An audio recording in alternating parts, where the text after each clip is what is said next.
বাংলাদেশ সরকারি কর্মকর্তা কর্মচারী কল্যাণ সমিতির মাননীয় সভাপতি, অন্যান্য কেন্দ্রীয় ও জেলা পর্যায়ের নেতৃবৃন্দ এবং উপস্থিত সুধীবৃন্দ, আসসালামু আলাইকুম ওয়া রাহমাতুল্লাহি ওয়া বারাকাতুহু। আমি একজন ব্যাংক কর্মচারী, আমি মালিক ভাইয়ের একনিষ্ঠ ভক্ত। ওনার প্রতিটা প্রোগ্রামে আমি উপস্থিত হতে চেষ্টা করি, উপস্থিত হতে না পারলেও লাইক কমেন্ট শেয়ার করে আমি সারা বাংলাদেশের কর্মকর্তা কর্মচারীদের মাঝে ছড়িয়ে দেই।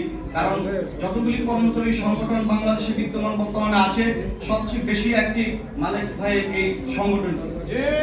আমাদের এই দাবি দাওয়া নিয়ে উনি সোচ্চার ছিলেন, উনি ওনার পকেটে অনেক অর্থ ব্যয় করেছেন, উনি জমিন অভিমুখে আমাদেরকে নিয়ে গিয়েছেন। আমি নিজেও আহত হয়েছিলাম যমুনা সে আন্দোলনে।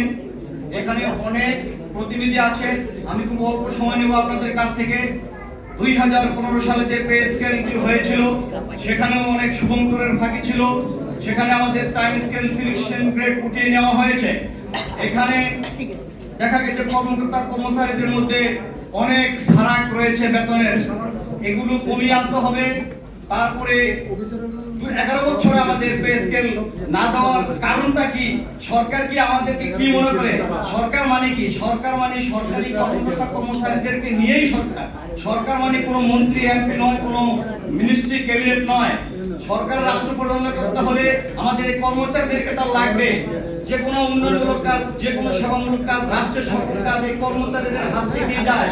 আমরাই ফাইলপত্র রেডি করে দেই। আমাদেরকে অভুক্ত রেখে কোন সরকার রাষ্ট্র পরিচালনা কিভাবে করবেন, কিভাবে ভালোভাবে করবেন আমার বুঝে আসে না। সুতরাং আগামী 7 জুন বাজেট ঘোষণা হবে, বাজেট অধিবেশন শুরু হবে।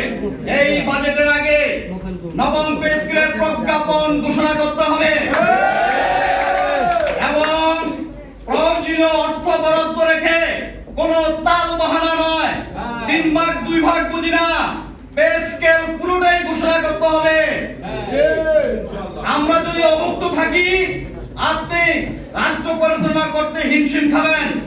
অনেকদিন মাঠে ছিলাম, শেষবারের মতো সরকার বাহাদুরকে সাবধান করতে চাই, এটা আপনার নির্বাচনী ইশতেহারও ছিল, আপনি ক্ষমতায় এলে পে স্কেল বাস্তবায়ন করবেন।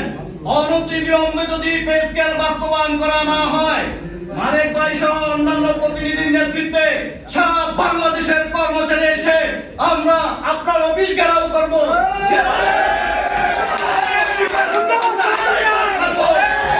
সবাইকে ধন্যবাদ, আসসালামু আলাইকুম।